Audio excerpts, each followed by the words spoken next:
Good evening, guys. Welcome to tonight's video. So I want to talk tonight about something that I think is massive. Now, when everyone tries to lose weight, get long-term results, etc., it's always a massive focus on like nutrition and exercise. And obviously they're important. I'm not downplaying the importance of those. However, I think that mindset is just as, if not more important. Because if you don't have the right mindset, you can have the best nutrition plan and the best exercise plan in the world, but if your mind frame isn't right, you just won't get long-term results, okay? And something that I think very strongly of, and for some reason I haven't talked about it as much recently, so I will rectify that. But anyway, so mindset. In particular, bounce back ability. Now, this is something that I've got recently from James Smith and Gary Vaynerchuk, which shows the diversity of this, so you can apply this to any area of your life.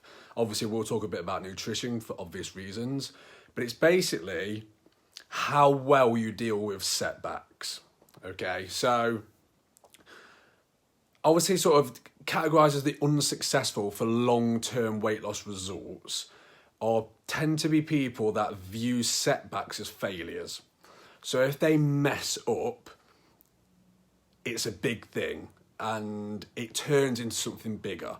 So they see it as they've failed, and because they've failed, they think, oh, well, what, I've failed, so I may as well fail a bit more. And what happens is one bad meal turns into two, one bad day turns into two, which turns into a weekend, and so on and so forth, okay? Now, what the sort of successful people do in this is they see these things as inevitable parts of the journey. They don't see them as slip-ups. They don't see them as failures. They accept that they will happen eventually, okay? And what's great about this is that they're not surprised by it. So it doesn't hit them hard. It doesn't derail them. So they can accept that it happened and move on. And then they get back on track ASAP. And that's the difference. That bad day doesn't turn into two. It doesn't turn into a weekend. They just get back on track. What they also do is they plan ahead. So they have a strategy to cope with this because they know it's going to happen. So they have a plan of how to cope with it when it does happen, which means, again, they can get back on track quicker, okay? Now, obviously with nutrition, that's, you just get back on track. It's getting back on track ASAP. And that is enough. Now, if you want to be extra brave, you can account for it. If you have a bad Saturday, as you would call it, you just account for it. So maybe for the Sunday and the Monday or the Tuesday, depending on how much you ate, excuse me, you just eat a little bit less to account for it. Now, that's if you're feeling extra brave, but just getting back on track will be enough, because remember, it's not what you do on rare occasions that will determine your long-term results. It's what you do consistently the majority of the time, okay? So don't beat yourself up. Again, this is another sort of attribute of successful people in this term. They don't beat themselves up. They know that it happens to everybody. They know that it's normal and they accept it. They limit the damage, I want to say, as such. So basically, they don't let a day become two. They don't let that become a weekend, etc., etc. They limit the damage, okay?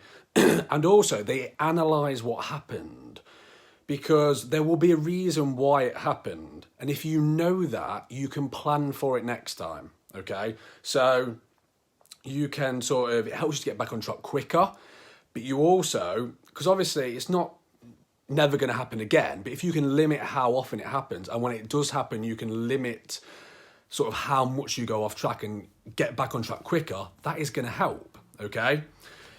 And again, like I said, this applies to all areas of your life, because no matter what area of your life you are in, there will be roadblocks, there will be setbacks, there will be obstacles. You will suck sometimes. It will get tough, and you will not be perfect all of the time, but that is okay, because it happens, okay? Nobody is perfect. But it's how you view this and how you respond to it that makes the difference. Do you see it as failure, or do you see it as an inevitable part of the journey, a learning process? You learn from these failures. You'll never learn if you never fail, Okay, so use it as experience so that next time you're well prepared. And I just saw a great quote that I think just typifies this perfectly, which was, you may or may not have a choice in what happens to you, but you have a choice in how you respond to what happens to you. Okay, and that is the difference in any area of your life between those who succeed and those that don't. Okay, so there's a quickish one, a bit longer tonight. For tonight, guys, if you did get value from that, please feel free to like, comment and share. I saw some likes and loves and stuff, and I love it. Thank you very much. Hopefully you got some value from that. Thank you for tuning in, and I shall see you on the next video.